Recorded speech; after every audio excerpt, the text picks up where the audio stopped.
Hello and welcome along to another edition of the Where's My KitBag podcast, featuring your three media and film technicians. I've been put off because Steve's filming me on a Q2N.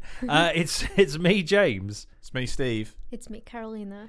Steve, what are you up to? I found a Q2N on the table that someone's left and not returned to the kit cupboard. Nice. So, Let's victimise that student by filling it with content of us. Hello. So you've just stopped recording it as soon as I waved. But I am going to see. Outrage, Steve. Is there any footage of a student we can out them live? Oh, we can out them. I can't tell who that is.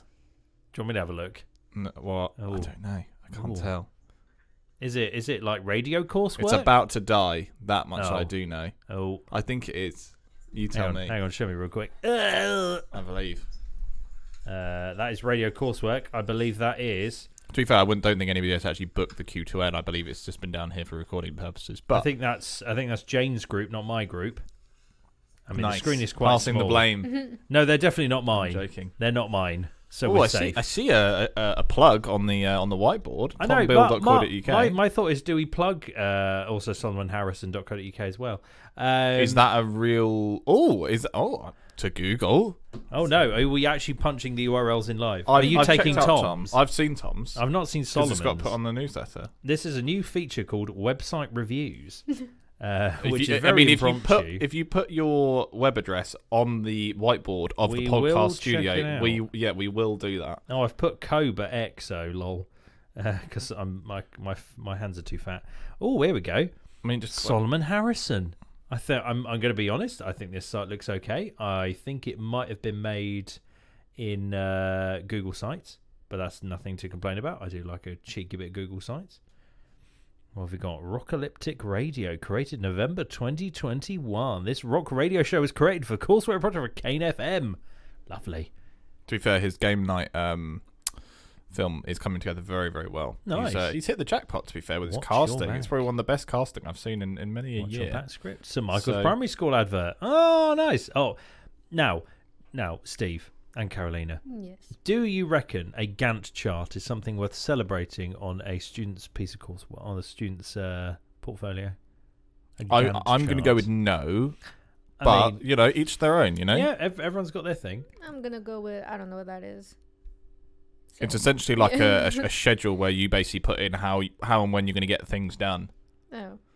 So not me. Oh, picture of Solomon. See. Nice. Big up, Sol. Big up, Sol. Doing well. Yeah, nice. No, it actually looks quite clean. Just an FYI, don't Previous then start collaborators, Tom Bill, and then you press it and you go straight to tombill.co.uk. Yeah, just an FYI, don't then start putting web addresses on the whiteboard for podcasts. We won't search all of them. This is purely coincidental. But I know what students are like in years past, and all of a sudden we'll have 100 just sitting on there, and one of them will be a wind up. And I'm not falling for that trap. No. Absolutely no, sir. But yeah, there you go. We're wiser than that, I would say. We had a really interesting conversation because Spotify Wrapped just come out. Yes. And we may have spilled our quiz into the room where people were chilling. They weren't doing any work. They were just chilling, passing the time. So we didn't disrupt any students. And basically we were talking about and feel free to kind of while you're listening to this podcast, on the train, check out your whatever. Yeah, check out your own Spotify Wrapped. All of ours three are very, very different, which is really good. But one of the things we found really interesting was a lot of people were in the top 1% or even 0.1% of listeners. To the point where James was like, Coldplay being in the top 0.1%. Oh, that's good. And we were like, as a room, quite critical of that in terms of being like, not many people listen to Coldplay. Turns out they're the 7th most listened to people every month on Spotify, and that then sparked the debate. What's the top 3? Yes. So maybe we'll come back to it at the end of the podcast, and people can have a think whilst they're listening and while we go through everything else, and see if you can get the top 3 monthly listeners as of the 1st of December 2021. Just to say, the top one is on 83 million, and then the second and third are on 79 million, but only 300,000 apart. One's 79.5, the other one's 79.8. So it's not far apart, is it? No, it's not. No. That's a lot of monthly listeners. That's a lot of Spotify hours. It is. Although my Spotify minutes listened was 60,737. Wow. That's really impressive. Mine was 29,000. That's the lowest I've ever had. The most I've ever had was, I think, 45,000. Wow. This is my first year of properly kind of using Spotify. So that to me doesn't surprise me. I mean, it's one that I you wanna say know- when you get home, you pretty much have it on all evening. Pretty much, yeah. University was Yeah, when I that's hit why. my peak of 45,000 because I had it on pretty much every evening. Yeah. But these last few years, it's getting lower and lower because I'll listen to it either in the car, but then in the evening I won't listen to music. I don't really listen to it at work. I put it on YouTube at work. So I think reflection of music, it's not as much that platform, even though I use it a lot. I'm now on a family account. I wanted to tell you about that. So I used to pay $9.99 a month for many, many years after paying £5 a month on the student deal. Now, somebody found a loophole, which is quite good. So my brother's friend was like, well, I've invited you and 4 other people to my family account. You just put in their address, and now I've set up a direct debit. Yeah, I set up a direct debit of £2 a month to them, and we'll get to benefit Spotify because we pay I think it's like £15 a month, whatever. But between like the 6, 7, whatever people that are in the family, quote unquote family, we just split it. And I just joined in my account that's about 7 years old now. Nothing changes in my regard. Besides, it cost me £8 a month less. Winning. So I've listened for 1,012 hours. Wow. Yeah, which worked out to 42 days solid. Wow. Listening. To be fair, when you Nice. even at full You know price, what? that's worth it. That's not far off, to be honest. Because if it tracked What do how you mean I it's used, not far off? it's not far off It's my just like peak. accurate. Far off from what? No, it's Yeah. not far off my peak listening that I've done in the past. Because I used to not use Spotify, iTunes, anything. I used to obviously have. I used to get the albums or get the MP3, A cassette tape, vinyl, mini disc, whatever floated my proverbial boat. And now, obviously, I used to convert it all to MP3s, and then obviously listen to it at home. But I used to have a program called, if you remember, called Winamp, right? which was like a music player, like iTunes. But it used to track my plays of each song, and that thing was just that I had. I think at its peak, if I played every song I owned from start to finish in one hit, it would take me about 42 days. Wow. Yeah. So you're saying you've only listened to some songs once in the entire year? Yeah, potentially. Wow. Yeah. Whoa. Whoa. Yeah. Indeed. There you go. But yeah, anyways. So we'll circle back and see if you're getting along at home, if you're right. A lot of people have put their Spotify Wrapped on their Instagram stories, etc. What's the highest number you've seen? Of what? Hours listened? Minutes listened. I don't know. The most I'd I've have to seen look at the on gram. somebody who was on my university course, more of an acquaintance, followed each other, not really friends, just know of each other. They had 101,000 minutes. Oh my God, did God. they do Yeah, anything else? it was crazy. I was really impressed by that. There was like Childish Gambino, Kanye West, all that kind of stuff was what they were listening to. Lil Nas X, of course, they were in their like top 3, top 4. But yeah, 101,000 minutes. And I use Spotify a lot, and 29,000 was more than most people. Some people posted with like 2,000 minutes. I'm like, we do it in a whole year. What's the point? So Coldplay have had 2.7 billion streams.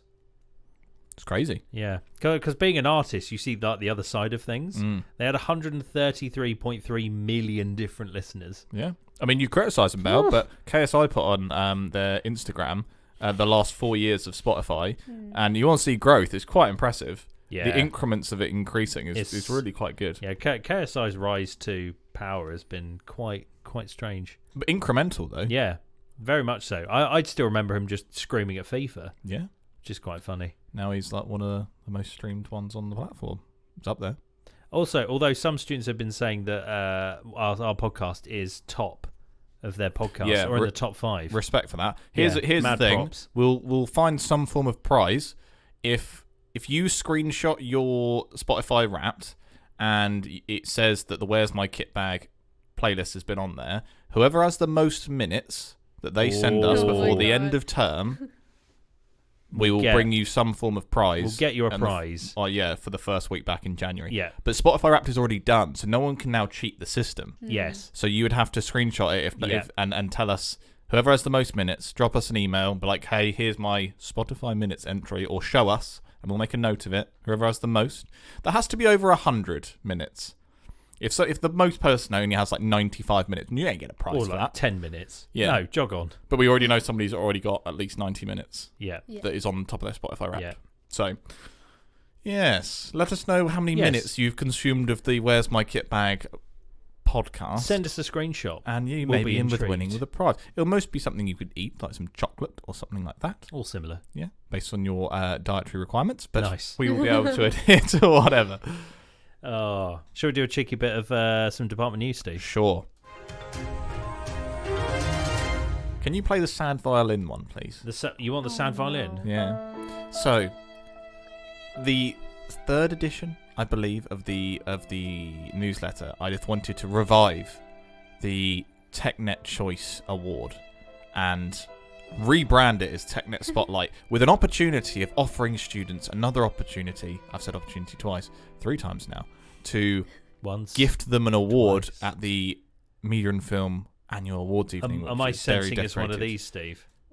Yeah, no one's applied. No one's entered it yet. I'm so sad. I haven't advertised it well. Yes. And I was like, sweet, let's pick I clapped. Let's pick the monthly winner for November, December, whatever.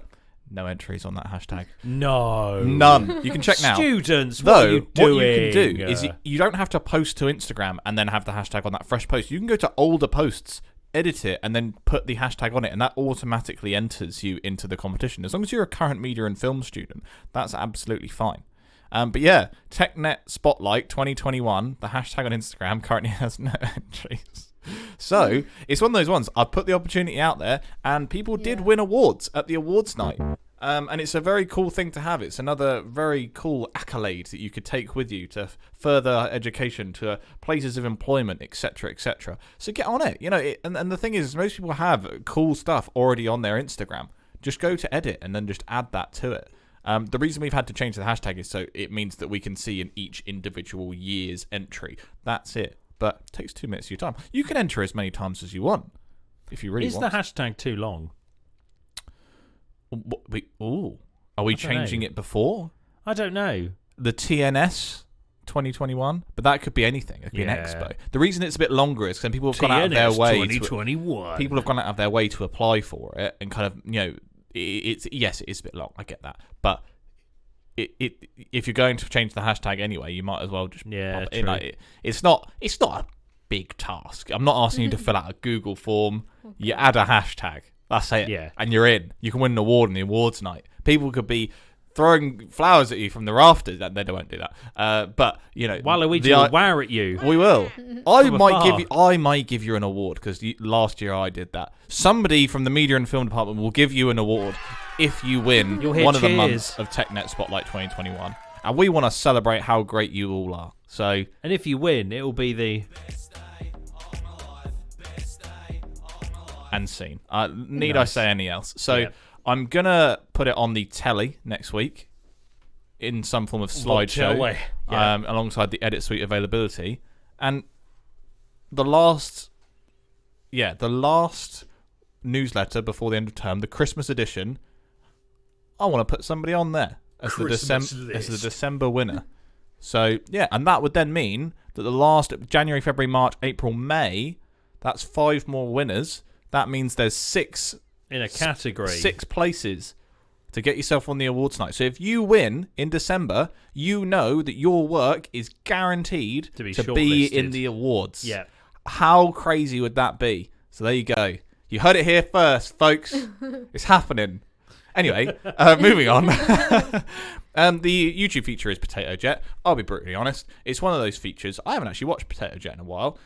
So I checked him out because he was on the 9th edition of last year's newsletter. And it's one of those ones. We realised as the newsletter started to evolve that we don't have like 70 or 80 YouTubers to recommend to you. It's just not... I mean, I do, but they're not really in the right realm. Exactly. My point exactly. So what we decided to do is we kind of, if they're still relevant and they're still going, we'll just kind of recycle them because a new cohort of students can be exposed to these YouTubers again. Potato Jet is a very, very... good YouTuber to kind of see how it's working out in the West Coast in America, and how the media and film industry is kind of working out there, more from a YouTube perspective of his connections with big companies like Red, DJI, Sony, Arri, all that kind of stuff. And he kind of takes you along on some of his big stuff, or those big companies will send him products to review. And for whatever reason, he's quite a lucky individual. He'll be like, oh, the new DJI drones come out. Luckily, Jeep have got involved and they want me to film something for their new Renegade. And you're like, brilliant, okay. And he just takes you along as a kind of vlog style, and you get to see a bit of the behind the scenes stuff. And as you know, he just talks about some of the tech that he works with. It's why it's more of a kind of, ooh, look shiny. We put on the second page of the newsletter a nice little advertisement about how it can be as simple as the exact same cameras that we have available in the department this individual used a few years ago, and now has, you know, nearly 1 million subscribers, and it is their full-time job on YouTube. And he's in the image, he's using a very, very expensive Arri Alexa Mini, which looks very nice. So yeah, check him out. Really, really cool YouTuber to look at, to kind of be inspired by, and his videos are actually quite cool and quirky as well. The podcast hit its 100th episode last week, though if you were listening to this and you weren't aware of that, I'd be somewhat concerned. But it's on the newsletter for people who aren't as cool as you people out there listening to this, who didn't know that we had hit our 100th episode, which is very, very cool. Moving on, obviously the Adobe stuff is staying on there. One thing to note, actually, is if you are on Adobe in the media and film department, just have a little look at what edition you're on. Annoyingly, Adobe likes to send out its updates in November, so you may find yourself on the 2021 edition of one of the programs. If you'd like to update it, simply go to the bottom left of your screen, press that 4 little white squared Windows icon, open the rainbow icon, which is the Creative Cloud kind of hub, and it will offer you the opportunity to update it. If a student before you has updated it on that machine, it'll automatically do it, but it's one of those ones of now we have the power of individual licenses, they will just incrementally update as time goes on. In addition to that, more of a sad PSA. Actually, let's keep it cool, and I'll end on a bad note, because why not? Do you need sad violin for this? No, I don't think so. And the feature this week, the entire newsletter was actually put together by Carolina, which was very, very nice. So you will see this nice little creative, sprinkling of Salt Bay coming in onto the newsletter. House of Gucci. What is it? Well, I haven't watched the. Neither have I. Yeah, it's just well, I've heard mixed reviews actually. Interesting. Because I was expecting it to be very good. I mean, I haven't watched it, but yeah, I thought it was like, oh, amazing cast, it's gonna be great. I don't even know about the Gucci scandal. Apparently, it's a thing. But yeah, I've heard that some people say that the movie itself, like the story, is not that well delivered. Just the people acting are great, but the story's like meh. So, interesting. I don't know. Okay. Unexpected, well, check it out, and Yes. if you have any opinions on it, let us know. But the only other thing to kind of update the department on is one of the things we've noticed, and I know people who aren't media and film students won't hear this, but we've noticed quite well. If you do, hello. One of the things we noticed is we are quite lucky to have a couple of communal spaces in the college, and it's been quite interesting to see this term, which is the first time in the 4 years I've worked here I've ever seen this issue kind of arise. Maybe it could be on, student population. However, the LRC Lower Bagnall and is it the Year Assessment Centre? Is that what it's called? Formerly called the Year Assessment Centre, now LRC Upper White House. Well, there you go. That's how dated I am. We still call it the Year Every Assessment time, I kind of glance at the TV, there is at least, at an absolute minimum, 20 to 25 machines available each and every study period. But we've started to notice quite a significant number of students that aren't media and film students coming up into the department. Now, usually we're quite chill. If if you're coming into the department and you bring one mate with you, not a problem. We get that. You can do that. That's all right. But we started to notice that people will bring 4, 5, 6 of their friends with them, or even none of them are media and film students, and then just rock up anyway. I was going to kind of go with that. And the reason that I thought we'd chat about it on the podcast and kind of bring it to people's attention is we had a set of students go into Media 1. I then asked them what they were doing, and they said their mate, who's a media and film student, said they could work in here. Just kind of wanted to iron that out. If you are more than welcome when you go into your study period in the IT suite or edit suite. Media 1 and 2 are not drop-in centres, unless advised to do so, of course. If you want to bring one friend with you, sorry, I flicked the wire. If you want to bring one friend with you, please, by all means, do that. That's absolutely fine. don't tell people who aren't media and film students to not come up here. We don't want to just be gatekeepers for gatekeepers' sake. The reason why, if you want to explain it to people that aren't media and film students, is we are very lucky to have machines capable of using Adobe Suite, so on and so forth. And if, let's say, out of the 25 machines in the IT suite, 17 of them are being used by students who do not need that equipment, then people who need that equipment are going to be hindered, and it creates quite a busy environment. And I've watched in many occasions a media and film student who we know very well will wander up, look through the window and go, nope, too busy, I can't work. When in theory, they should be able to go in there, and those students who don't need those machines can go to the LRC Upper White House or LRC Lower Bagnall. Or another communal space. Yeah, I've been a student before. The only thing I don't like is I've had students who kind of go, oh, there's nowhere to work. But little do they know that I can see the amount of logged on students that are on around the college. There's a big telly that tells you. It's awkward for me as well, guys. Don't make me kick you out. I don't want to do that. So, yeah, I have to ask you to leave because we have to make these spaces available. I'm trying to make it. It's like you going and having a kickabout on the football field when there's no football. You're not on the football team. When I should be doing a lesson, I'll be like, oh, sorry, guys. I'm just going to have a little kick around. So you're just like grabbing a hockey stick and going on the hockey field. You wouldn't do it. Please don't do it in media and film. We love that this place is a vibe. Get that. But it's more we're trying to facilitate we have quite a big number of students who need to use those machines. And because they've signed up for the course, have a right to use those machines. So do us a favour. Let your friends know.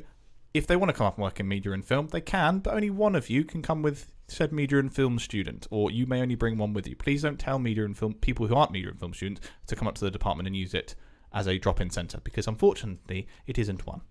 And there are signs on the wall. Yes, and the door. Which people are disregarding. Which people read and then just go through the door anyway. Yeah, but there you go. Oh. Yeah. So there's your goss for the department. You wouldn't steal a car. Oh, no. To be fair, I don't think this generation of students would remember that advert. No, it's very old. What? So you wouldn't steal a car. Yeah. But, yeah, there you go. Sad news on episode 101. Public service announcement by Stephen Cale. That's what I'd put into room 101. Is students who aren't media and film students coming out to work in media and film. I'm going to actually call that the project going into room 101. There we go. But yeah. That's also another niche reference as well. There you go. Nice. Yeah, it's I like that.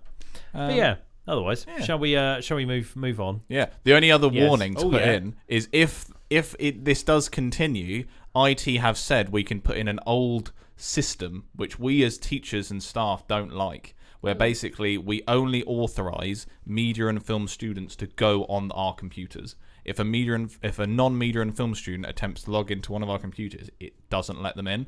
And it was a cool concept, but it kind of stops that kind of, you can bring one mate with you to keep you company kind of vibe, which we want to keep, that's cool. Well, we don't want to have to play the wee woo noises. Yeah. Oh, that'd be a great Secret Santa. You have the little blue and white light that I could just run into the room with. Wee woo, get out. Imposter. But yeah, there you go. Nice. And if you do think there are people in the IT suite / edit suite that are, aren't media and film students and are disrupting you, just come and go, Steve, can I borrow some kit or something like that? And then go, there's people in there that aren't supposed to be in there. Get them gone. And I'm like, yeah, right. No worries. Out comes the ban hammer. Up to it, Sergeant. And we're off. Aye, Captain. No worries. There you go. So yeah, don't do it. Yeah, help us out. I don't want to tell people off. This has been a public service announcement by Stephen Cale. Yeah, if I wanted to tell people off, I'll go to secondary school. College students, you wanted to be here. Yeah. So follow the rules. Yeah, follow the rules of Sleggerup. Yeah. God, we're so old. Oh, cool, blimey, Mary Poppins. Yeah. Me old chum. Oh, crikey. Right, let's do a little bit of Video Artist of the Week.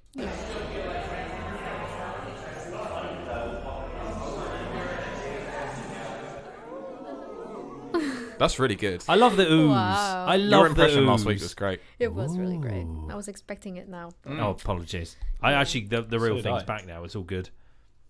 Carolina, who is it this week? So, Video Artist of the Week is Alan Warburton. He's British for once. He works with animation, CGI, kind of virtual reality kind of thing.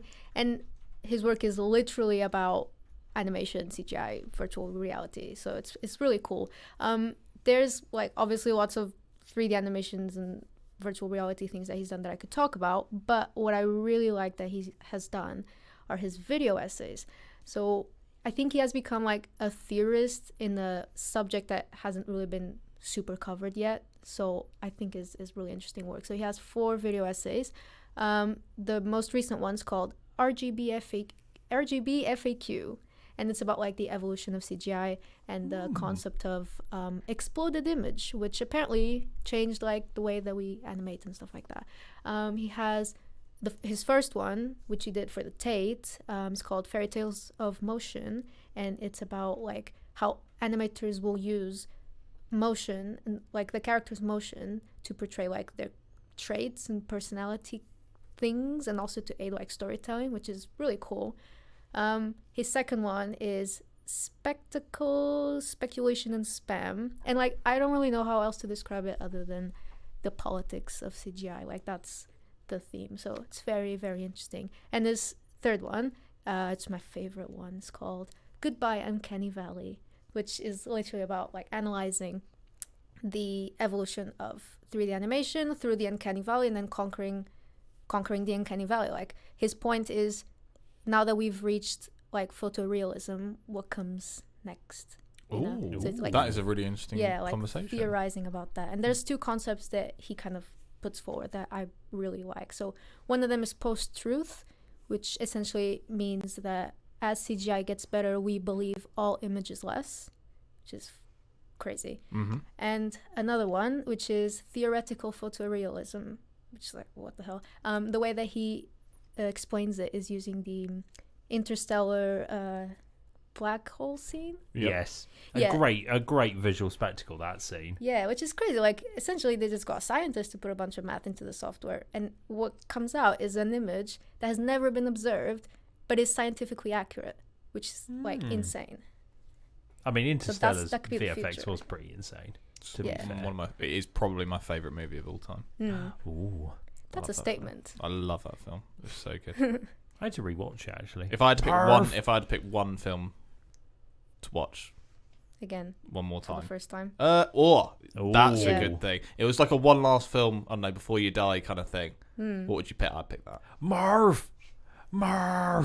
Just over and over again. Yeah. There are so many Murphs in that film. The only thing is TikTok's ruining Interstellar for me a little bit. No. There's this meme going around. Do you know when Matthew McConaughey's character is like punching on the back of the bookshelf, screaming no? No. And then people put different captions on of like, I don't know, like, when I picked this university or something like that, or when I get paid and then process that ASOS award or something like that, or when I chose to support, I don't know, Leeds United. Who's Matthew McConaughey's other child in that film? What's the other kid's name? Not Murph. It's been a few years before I've seen. Because someone did a Murph versus the other son counter, and basically the son gets like 10 or 12 mentions throughout the entire film. Murph gets like 80. It's like, well, someone's the favourite child. Oh yeah. Oh no. But yeah. Yeah. Anyways, sorry, segue. No, I mean, it's just like I think what he kind of thinks is the future is kind of pictures that, like, images that I kind of, how do you say, Have never defined, existed. like beyond reality. Like that's mental. Insane. Yeah. How is a brain going to process that? Yeah. Like, that's insane. Mad. Whoa. So what's the guy called? Crazy. Alan Warburton. Alan Warburton. Does he make bread in his spare time? Wow. That was poor. That was Yeah. you know, need to rise above stuff like that. I got a sad trombone myself for that one. I apologise for my dad humour. Oh, you get one as well. Oh, good. So a link to his stuff will be plonked in the description, so you can go and check it out yourself. See if you can spot Interstellar. Yes. Nice. Georges and Tunes of the Week. Yeah, I was trying to think of another bread pun. I mean, I was going to quote All Rise by whoever sings Blue. All Rise. Yeah. Ah, that's a point for me. I'll say that. Tracks of the Week. No, it's Is not. it? No. Blue was not in my Spotify top 10 by quite a margin. So tracks of the week this week. I thought I'd open up to both of you to fling in your top top most listened to song, because my top most listened to song is already on the playlist because I added it quite early doors. Actually, it was Artie and Tim was my top most played song, which I was quite surprised by, but it is an absolute complete banger. So Steve, we'll start with you. What was top of your Spotify list? I'll admit I have a little bit of to give you more context on my other few songs. I love a bit of like Empire of the Sun, Fleetwood Mac, that kind of thing. That's kind of like my everyday stuff.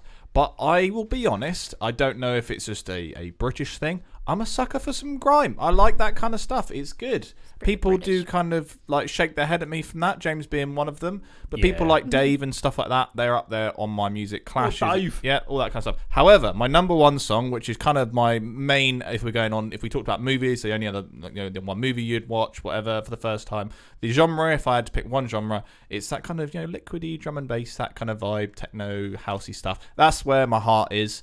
And my Spotify Wrapped hooked me up fantastically and gave me a song called Glitter by, I'm going to say, Amber Perkins. How would you say that? I was thinking Ambré and Amber meet in one word. Ambré Perkins. The original song's made by a DJ called Keys and Krates. However, the song that I'm throwing at you is Netsky's remix. I've been listening to Netsky for well over 10 years now. Took a little break for a few years around the 16, 17, 18s mark, but it's been back and it's absolutely putting out bangers. So much so that I listened to Glitter over 150 times this year. Wow. Which is quite a lot. But it's a bit of a bop. Yes, it's called Glitter by Keys and Krates, but it's the Netsky remix you're looking for. You will not be disappointed. It's very euphoric. That is it from me. There you go. Carolina, what was yours? The first 4 songs are all by the same artist, because I discovered them this year, and like I was just obsessed. Who were your top artists? Well, it's clearly it's two. It's two. This one. Yeah, no, but who's your, for all three of us? Who was your top artist? Bear with. One's Portuguese and the other's Brazilian. So okay, whatever. Then I can't see it on my phone, unfortunately. I already forgot. Polo Pan was my top artist. I'm in their 0.5% listeners, which is good. But I couldn't. Beatles was my second one. I don't know. It was one of those years, Beatles is pretty solid. Yeah, and I don't know the other one. But Polo Pan. Do you guys know Polo Pan? I don't. What genre would you summarize them in? I would describe it as imagine rooftop sunset French electronica. Ooh, I mean that's quite an advertisement. Is it like Justice but not as heavy?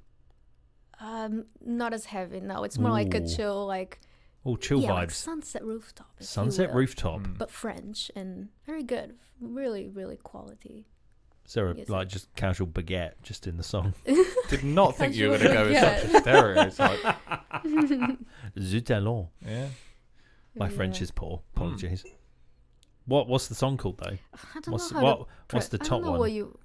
Is it in French? No, but how do you pronounce that one? Nanã? Nanã. Yeah, but the A has some form of accent on it. So is it just Nana but with accents? Yeah, but it's quite a unique accent. I don't know what that would. What is it? The squiggle? Is it? It looks like a squiggle, but it's connected to the A, is it not? Oh. Wait, what? Is it connected to the A? The squiggle goes on the A. Oh, sweet Neptune. I don't know what point. Okay. We use that. I'll do my best. Yes. No, the squiggly Polo A. Pan, Sweet Neptune.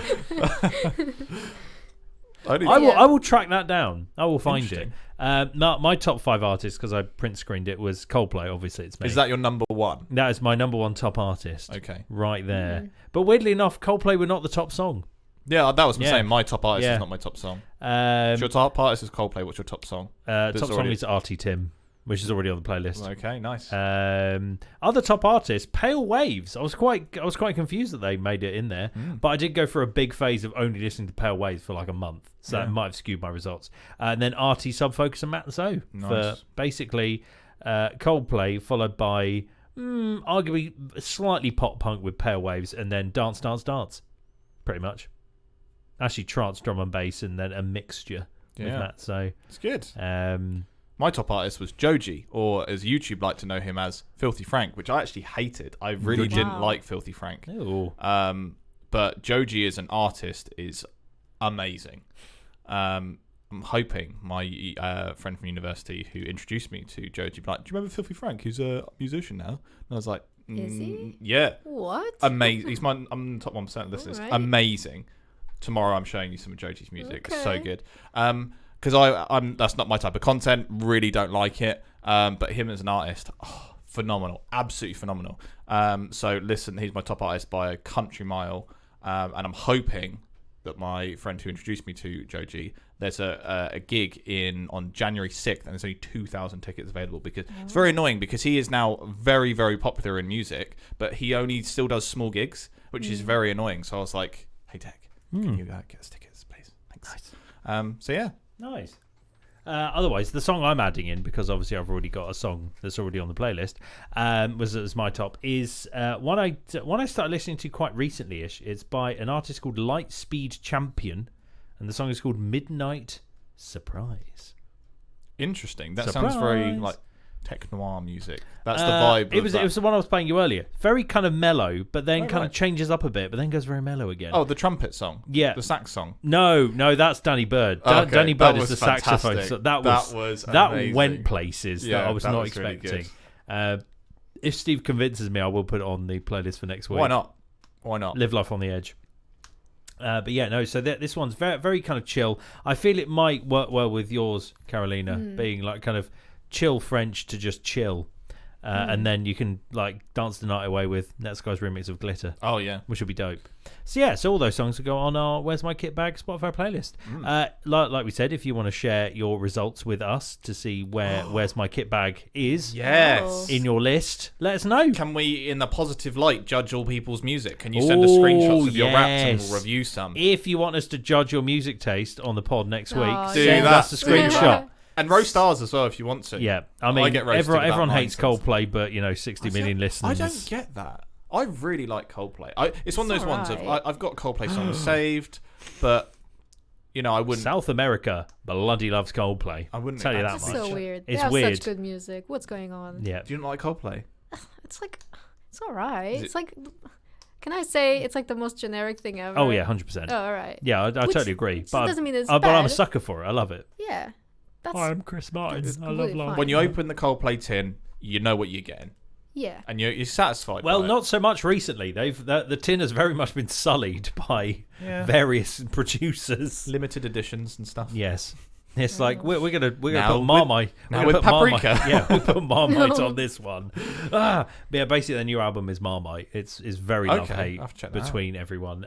It's got some bangers on it, but it's also got some weird songs on it. Music of the Spheres, very odd. But anyway, you can find it all on the Where's My KitBag Spotify playlist. Anyway, shall we do some What Have We Been Watching? Sure. Yes.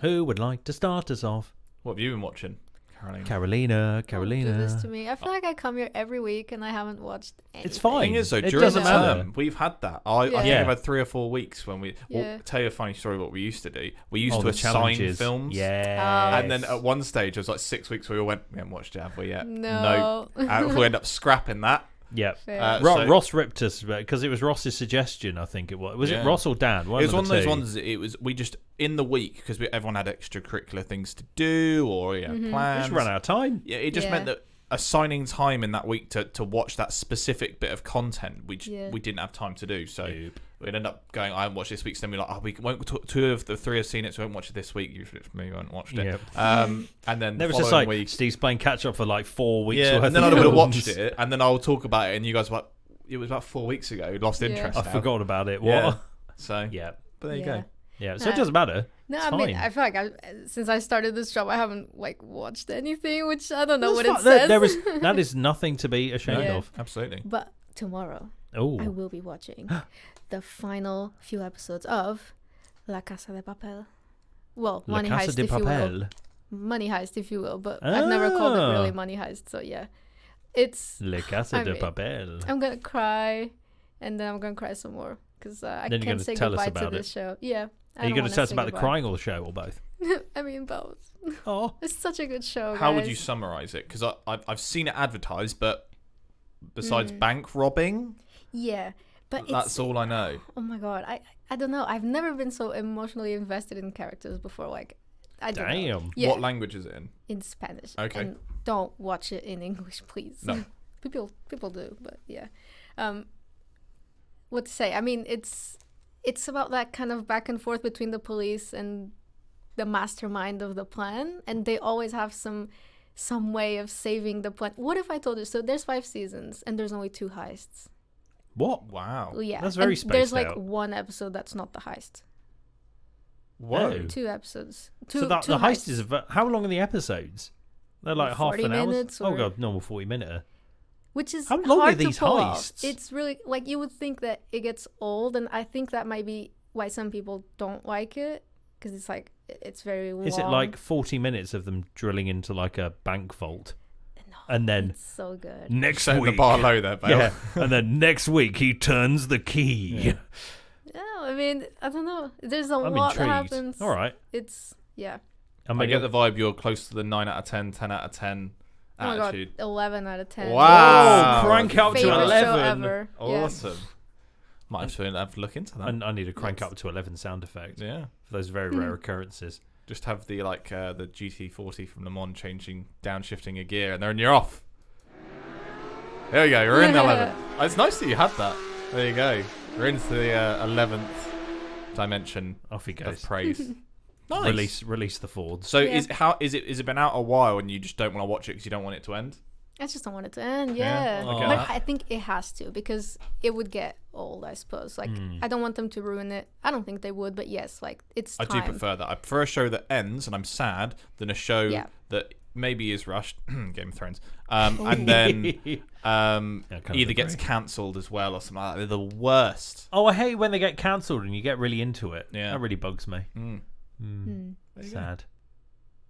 I Mia, watched a thing. I was going to say me or you still. I was going to say flip floor it. But I watched Jungle Cruise. I have What also is seen that? Jungle Cruise. So it's on Disney Plus. It's the Emily Blunt, Jack Dwayne. Whitehall, and Dwayne Johnson.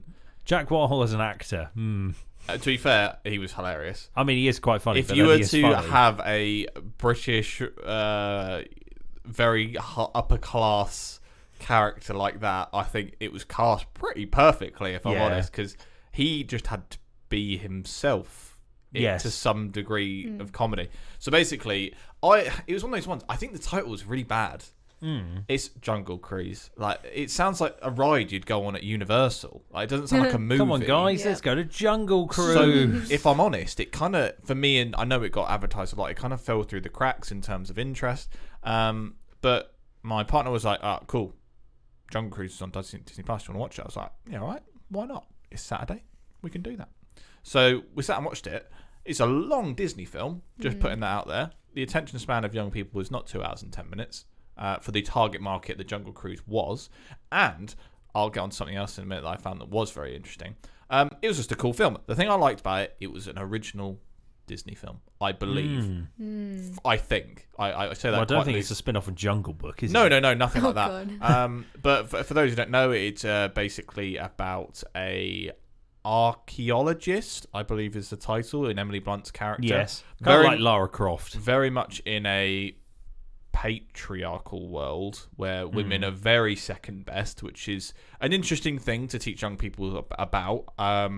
And her kind of goal is basically trying to find the tier of, or the drop of something, basically a myth about somewhere in, I believe it's Argentina, where as and when they go there, they can get this, I think it's tear of the moon or heart of the moon. Anyway, basically this plant that can basically bring you back to life or heal you.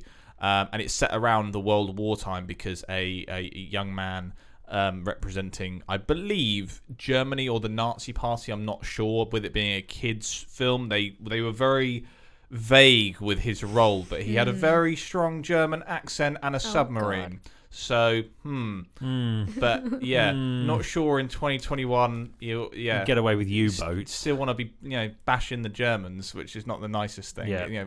Anyway, it was just a really cool film. It was just basically Indiana Jones vibes with an original story. It was funny. It looked really good, and it's just one of those Disney films. Enjoyed that. Won't change cinematic. Won't change cinema at all. But it was good. You know, 7 out of It 10. won't change cinema. Well, you know, No, you get, yeah, I you know get what you those mean. dudes. The only thing that I found interesting is I'm starting to notice the level of censorship in Disney or younger generations content is slightly going looser, because there was a lot of, like, there was a scene where Dwayne's character falls from like a treehouse, and you see his body hit every branch on the way down in a very graphic way, to the point I'm like, this is a kids show essentially. I believe it's a U, or at least it's a PG by any stretch. But there was somebody got shot twice, like, and you see it in the chest, and I was like, right, okay. And it's kind of a point of being like, what are we? The younger generation becoming so desensitized to that kind of violence, because it wasn't necessary, but it made you kind of go, oh my, that was a bit. Yeah. That was a bit much. Like, Dwayne gets ravaged by a Jungle leopard. Cruise is a 12A. Okay, I mean that. Yeah, I didn't know that. Yeah. Has that skewed your opinion now? Yeah, I didn't No. know it was a thing is, it's very 12A. everything else in the film screams PG, Yes. but there's a few moments where it's graphic for that generation of film. Don't watch it going, oh, Steve said there's loads of gore in it. Not at all. But it just means that, you know, something. What are they looking at in the poster?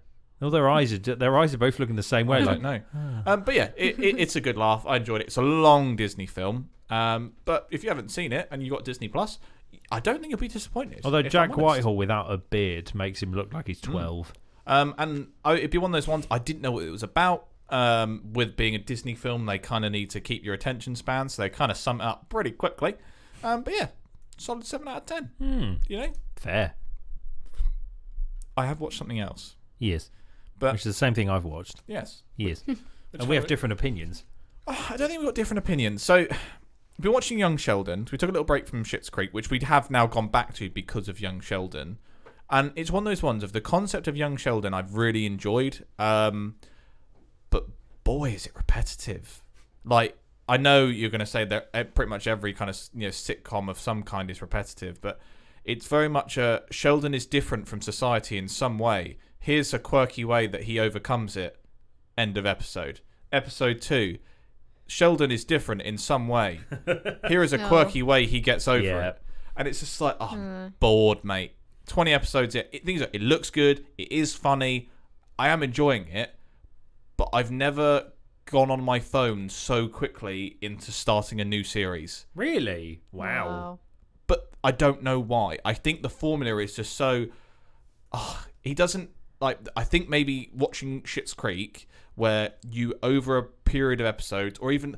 Let's throw back to something like Friends. You can watch the odd episode here and there, but you're seeing proper character development. But with Sheldon, it's kind of, he's different, which I know that's their concept and that's what they're trying to go for. But there's none of the characters are maturing at all. Georgie, the older brother, is still that stereotype. I know the sister, she's funny, but she's not maturing. The parents aren't maturing. Mima, the grandma's not mature. Nobody's growing as a character. They're the same person every episode of, oh, he's just different. Oh, they're so stereotypical that it's kind of dead. Oh, Wow. If I'm honest. memes. Thing is, I'm probably going to go back and still watch it, but that's after, I think I'm in at like 20 episodes into the first season. Back into season 1, yeah. Like 20 episodes, and I've never, ever sat in my living room and both of us have looked at each other and go, are you bored? And we both went, yeah. And it kind of ruined the evening because we were like 3 episodes in, which is only an hour, and we're like, bored. I'm not enjoying this. Yeah, Which I is mean, weird because I love Big Bang Theory. It's totally different to the Big Bang Theory, and I think that's what think that's why, because it doesn't have the same kind of je ne sais quoi. It's more Schitt's Creek than Big Bang Theory. Yeah, though it's about that world. Yeah. See, for me, I love all the other characters more than Sheldon. Ironically, like Sheldon for me is just like, well, I know what I'm expecting with you. You're going to be, I'm a child, I'm 10, I'm in an adult world, but I'm actually secretly 50. Yeah. But still, at the same time, I get scared by a bee. It's just that over and over again. Which, yeah, I now looking in retrospect, I'm like, well, yeah, of course it's very repetitive. But for me, I like all the other characters more than Sheldon. Yeah. So Sheldon's dad's quite funny. I feel in season 2 they've evolved a little bit. Hopefully. A little bit. The communist episode was particularly funny. but obviously you'll wait to get to that. But yeah, I think the most interesting. There are some like little gems. The religion episode was really interesting. Yes, that was a very walking on thin ice episode, and I think they actually did all right. Yeah, in terms of how they tackled it, which was really cool. But you're right. Yeah. It's totally different to the Big Bang Theory. There's no like crowd laughter. It's not filmed in front of a live studio audience. It's more set up like the Goldbergs. If you ever see that, Goldbergs is great. Or Shit's Creek, or anything that doesn't have a laugh track. Superstore, that kind of vibe. Yeah. I think I've got Superstore syndrome from you did of your first season. Oh, interesting. I think I need to have a break and then come back to it, and I end up probably loving it. Yeah. Yes, but it started so strong. The first episode, I'm like, this is amazing. I love this concept, and I plummeted. In my interest plummeted for whatever reason. I don't know why, but my interest has plummeted.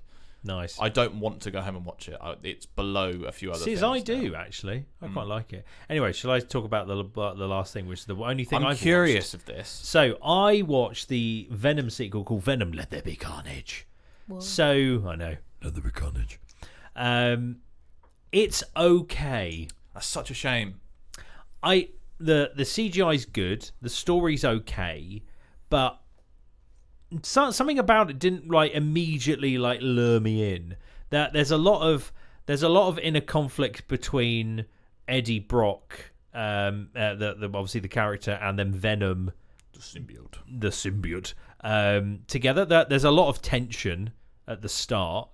And then it just kind of there's kind of a big lull where we're just with Eddie with no Venom, and then it's like okay, and then I was just like this is a bit drab, and then it kind of progresses. Then the Carnage character appears, there's a lot of hype around that, and then I felt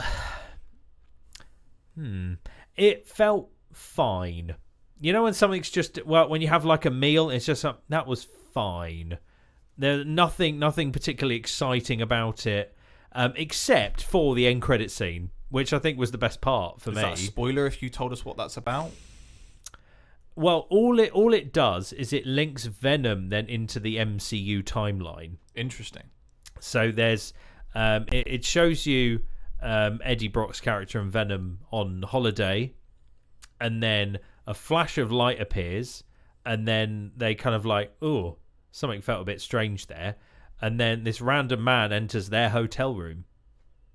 You can see the cogs turning Steve. I know. I don't want to. Yeah. Well, What?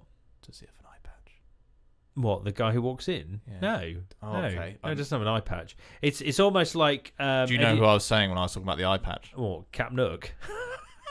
No. Nick Fury. Oh, no, Nick Fury's not. Captain Hook. What? Why did my head go to You were talking I about haven't even Disney. seen all of the Avengers. Oh my god! So it might be something to do with that they've ended up in the same hotel room but at a different time.